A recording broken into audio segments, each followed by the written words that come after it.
नमस्कार। चलिए आज बात करते हैं भारतीय नागरिक सुरक्षा संहिता की धारा 110 के बारे में। ये वो कानून है जो ये तय करता है कि कानूनी दस्तावेज जैसे कि समन या वारंट एक जुरिस्डिक्शन से दूसरे में कैसे भेजे जाते हैं, चाहे वो भारत के अंदर हो या किसी दूसरे देश में। आज की इस कनेक्टेड दुनिया में इसे समझना वाकई बहुत जरूरी है। तो एक बहुत ही दिलचस्प सवाल से शुरू करते हैं। सोचिए, क्या होता है जब किसी कानूनी मामले को, मान लीजिए किसी गिरफ्तारी वारंट को, एक शहर की अदालत के दायरे से निकलकर किसी दूसरे राज्य या शायद किसी दूसरे देश तक जाना पड़ता है। मतलब कानून इन सरहदों को कैसे पार करता है। और बस यहीं पर धारा 110 अपना काम करती है। इससे आप अलग अलग कानूनी दायरों के बीच एक तरह का लीगल हैंडशेक समझ सकते हैं। ये एक ऐसा सिस्टम बनाता है जिससे ये पक्का हो जाता है कि न्याय की गाड़ी भौगोलिक सीमाओं पर आकर रुक ना जाए। तो इस पूरे सिस्टम का जो आधार है वो है पारस्परिक व्यवस्थाएं या रेसिप्रोकल अरेंजमेंट्स। अब ये सुनने में थोड़ा भारी शब्द लगता है, पर इसका मतलब बहुत सीधा सा है। ये दो जगहों के बीच एक ऑफिशियल अग्रीमेंट होता है। वो एक दूसरे से कहते हैं, ठीक है, हम आपके भेजे हुए कानूनी कागजों पर कार्रवाई करेंगे और आप हमारे भेजे हुए कागजों पर। बस यही कानूनी सहयोग की असली नींव है। तो सवाल ये उठता है कि यह कानून आखिर किन किन कानूनी प्रक्रियाओं पर लागू होता है। इसका दायरा बिल्कुल साफ है। इसमें 4 मुख्य चीजें आती हैं।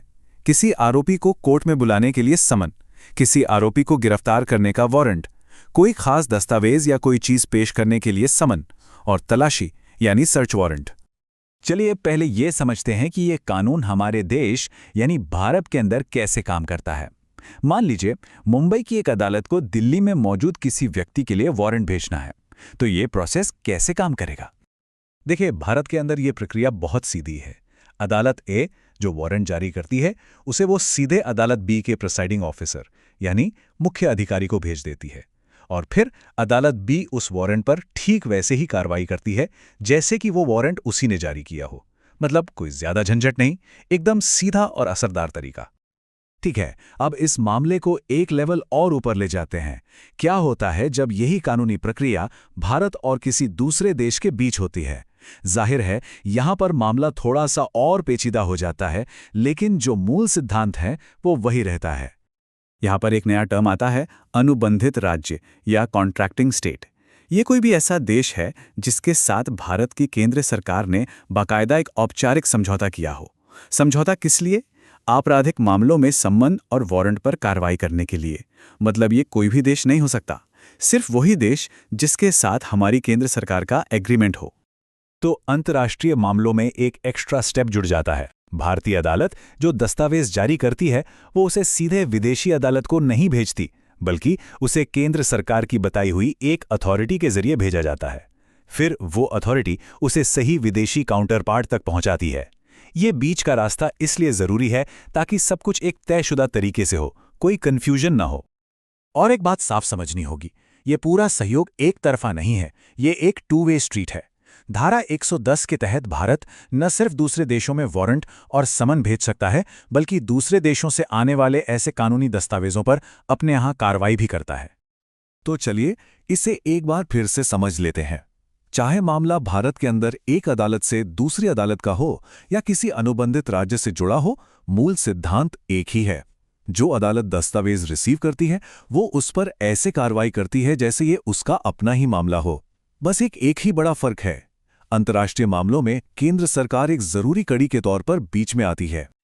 और हाँ, एक और दिलचस्प बात है, जब कोई भारतीय अदालत किसी दूसरे राज्य या किसी दूसरे देश से वारंट रिसीव करती है तो वो उस पर एक्शन लेने के लिए अपने ही देश के कानूनों का पालन करती है।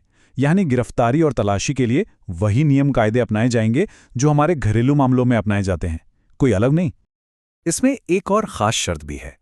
अगर किसी अनुबंधित राज्य यानी कॉन्ट्रैक्टिंग स्टेट से कोई सर्च वारंट आता है और उस पर कार्रवाई के दौरान कोई दस्तावेज या सामान मिलता है, तो उसे सीधे उस विदेशी अदालत को नहीं भेजा जाता।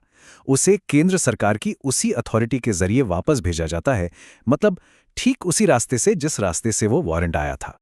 अच्छा, तो ये सब टेक्निकल बातें तो हो गईं, पर बड़ा सवाल ये है कि भाई इस कानून की जरूरत ही क्यों है? इसका असल दुनिया में क्या असर होता है? ये सब क्यों मायने रखता है? देखिए, इसका सार ये है कि ये कानून न्याय की पहुंच को सीमाओं से परे ले जाता है। ये पक्का करता है कि कोई अपराधी सिर्फ राज्य या देश की सरहद पार करके कानून के शिकंजे से बच नहीं सकता। सोचिए जरा आज के जमाने के अपराधों के बारे में, जैसे ऑनलाइन फ्रॉड या मनी लॉन्ड्रिंग, जहां अपराधी एक देश में बैठा होता है और पीड़ित किसी दूसरे देश में। ऐसे मामलों में ये कानून जांच एजेंसियों को एक दूसरे के साथ सहयोग करने का एक साफ और स्टैंडर्ड तरीका देता है।